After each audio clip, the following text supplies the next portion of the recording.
এই আমেরিকার কানেকটিকাটের শহরের কেন্দ্রস্থলে পাহাড়ের উপরে এই আমার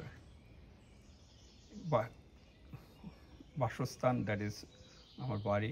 সেখানে এই কিছু সবজির বাগান করার উদ্দেশ্যে বীজতলা করেছি। এই বীজতলার ভিতরে বিভিন্ন ধরনের বীজ রোপণ করা, এখন অঙ্কুরোদ্গম হয়, ছোট ছোট বীজ হয়েছে, যেমন এটা টমেটো, তারপরে এই কুমড়ো গাছ, তারপরে এখানে লাল শাক আছে, তারপরে এখানে এই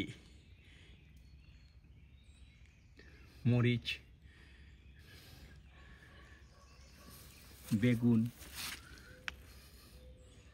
তার এটা আরেকটা বীজতলা। এখানে টমেটো, মরিচের এবং ঢেঁড়সের বীজ রোপণ করা হয়েছে, যেগুলো উঠতেছে।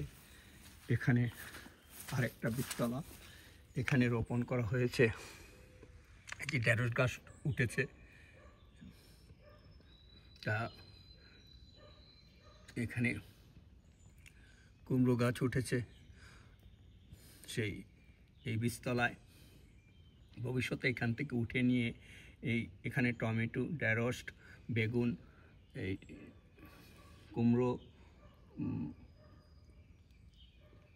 বেগুন, নানান ধরনের কুমড়ো, তারপরে মরিচ, যে মরিচ যা বলা হয় ঘোষ বা বাঘা মরিচ, অথবা ক্যারোলিনা পেপার, যেটা সবচেয়ে পৃথিবীর সবচেয়ে ঝাল মরিচ, সেই মরিচের বীজও এখানে রোপণ করা হয়েছে। তা ভবিষ্যতে এখান থেকে নিয়ে বিভিন্ন জায়গায় লাগাবো, আশা করি হবে। এই আর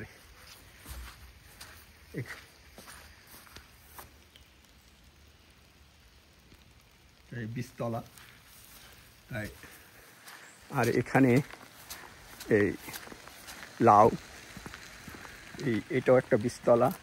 এখানে লাউ, এখানে সিম, তারপরে এখানে বাংলাদেশ থেকে আনা কুমড়ো, বিভিন্ন ধরনের সবজির বীজ এখানে রোপণ করা হয়েছে এবং অঙ্কুরোদ্গম ঘটতেছে, এবং ভবিষ্যতে এখান থেকে নিয়ে বিভিন্ন জায়গায় লাগিয়ে জাস্ট সেখানে রোপণ করা হবে এবং আপনাদের সাথে শেয়ার করা হবে ইনশাল্লাহ।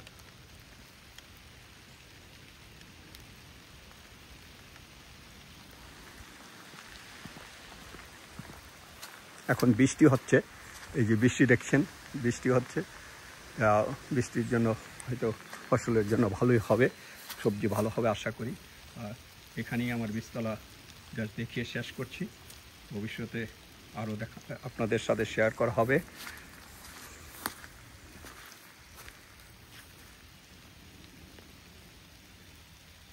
আপনারা সবাই ভালো থাকুন এবং এই ভবিষ্যতে শেয়ার করব আশা করি। আপনারা দেখবেন এবং তার মন্তব্য দিবেন। ভালো থাকেন, সবাইকে ধন্যবাদ জানিয়ে শেষ করছি। খোদা হাফেজ।